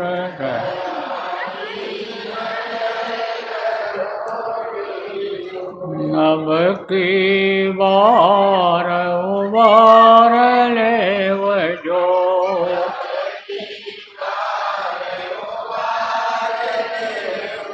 फिर न डरब पग यही मगबोर, फिर हृदया की नजर करो हृदया,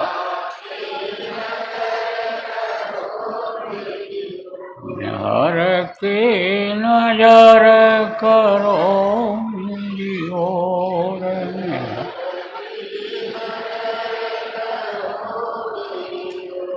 जय गुरुदेव,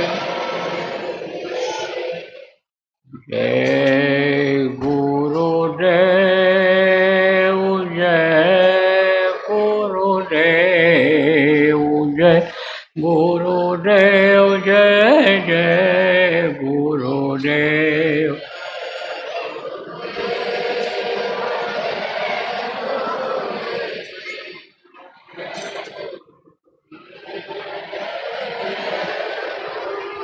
जय गुरुदेव, जय गुरुदेव, जय गुरुदेव, जय जय गुरुदेव।